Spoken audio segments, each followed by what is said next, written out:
Okay, my extremely dear Capricorns, this is Vera. Start with the luckiest day of the year, which happened Monday, which a lot of astrologers call the luckiest day of the year. And it was Jupiter with the Sun, and even this year in Jupiter's home sign of Sagittarius for the first time in 12 years, but they consider it the luckiest day every year. And we're looking at, and Mercury was there too. We are looking here for what is available to you as a potential site of expansion over the coming year. Knight of Swords. So look at this sweet knight. It's kind of a girlish knight. And it's a happy clarity. Clarity can lead to sorrow, clarity can lead to regret, clarity can lead to, just having to feel through a lot of things that maybe when in a fog, sort of part of the purpose of the fog is not to feel or to not be aware. Not purpose isn't quite the right word, but the modality of the fogginess can be, anything can have benefits too, but the clarity can bring, like imagine if you wear glasses the first time you actually got glasses, when your parents realized you needed them, or when you in older life realized you needed them, and then the sudden clarity. This is a clarity that leads to joy. So and sometimes you may have to go through other emotions may come along with that, but what clarity does is it can give you the wherewithal and the inspiration to come into your fullest and truest self. And sometimes that can be painful because you've had to be constricted for whatever reasons,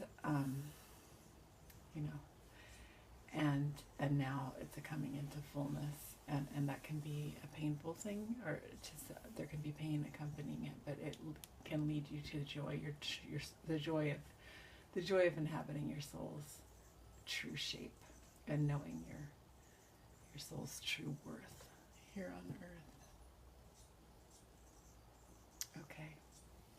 And then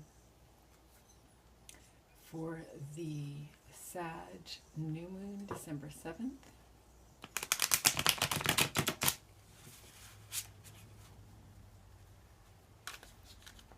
I'm coming up with another, I like to come up with different spreads pretty often. And I'm thinking about another one that I'm excited about that I think I don't know, maybe I'll do like a general reading for that. But anyway, right now I'm doing the signs for the month. Okay, the Sag full moon, look at all this dreamy baby.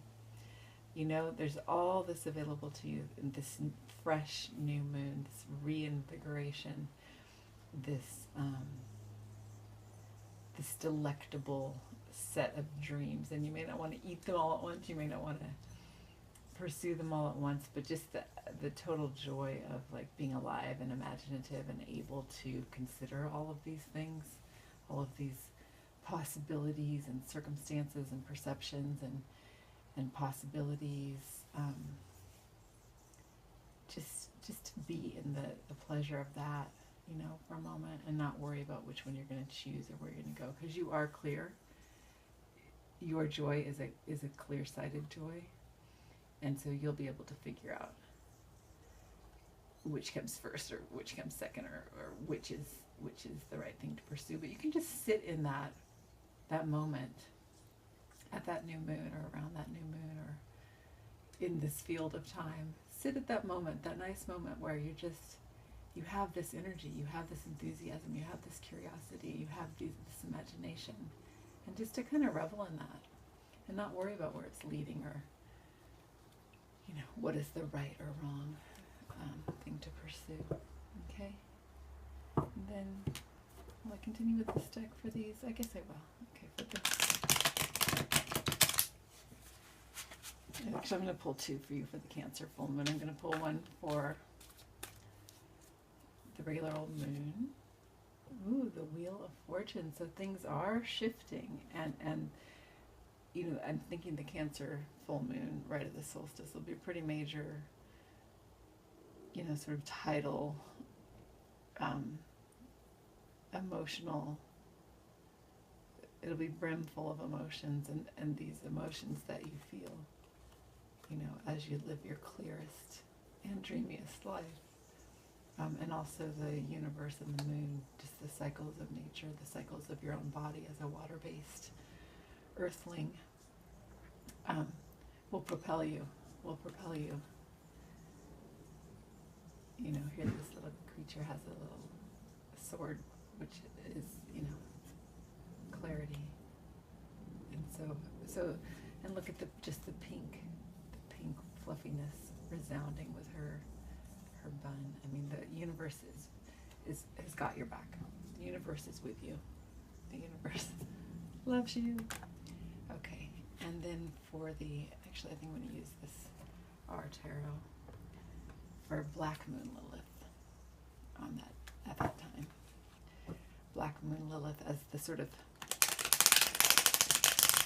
almost like an invisible ballast that helps keep you and that helps keep you grounded and tuned into the other realms.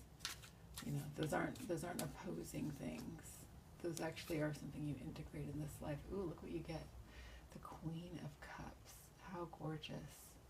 So you feel a lot of emotions, and you're able to use them as a guide in life, and you're able to let them flow through you in a beautiful way that is so healing for all that you come into contact with, and for really everyone.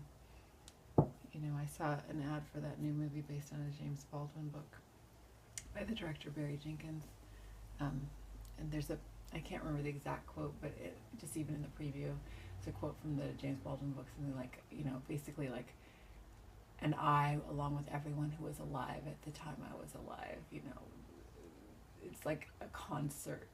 There's a concerted, even people who are perhaps behaving badly, but there's a concerted measure that we're all working with, and you bring your, you may sometimes maybe have felt that like, oh, I feel too much, I'm too sensitive, I can't exist in this. You bring so much to this world. You bring so much to society. You are of such, your ability to feel is of such value, even though feelings are sort of dismissed and misunderstood in our, kind of overarching culture.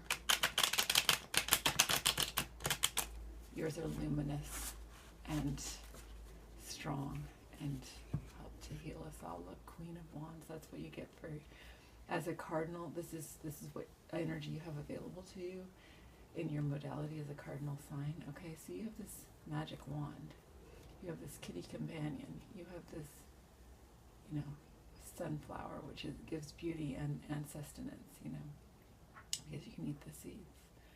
You are such a grounded and a receptive and a loving and a spirited queen. So you got two queens, pretty powerful. One for Black Moon Lilith, your invisible ballast, and one for your modality as a cardinal sign. You get things going, and you may feel gentle about it, dear Capricorn. There's something gentle about your cardinality, but it's very, very strong, very capable. Okay, maybe a clarifier or two over here in this field of you as an earth sign. Coming from the Mother's Wisdom deck.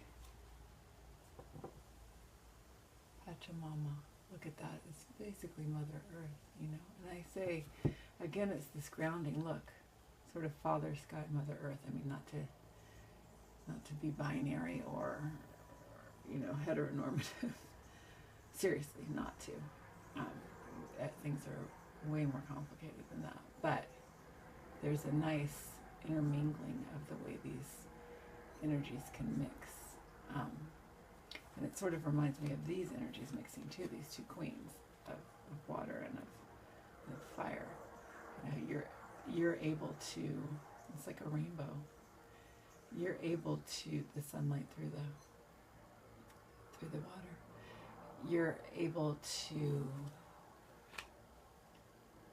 not so much move between as integrate worlds, integrate histories, integrate hopes, you know, and then this joyous clarity, because you are made of love and you are here as love,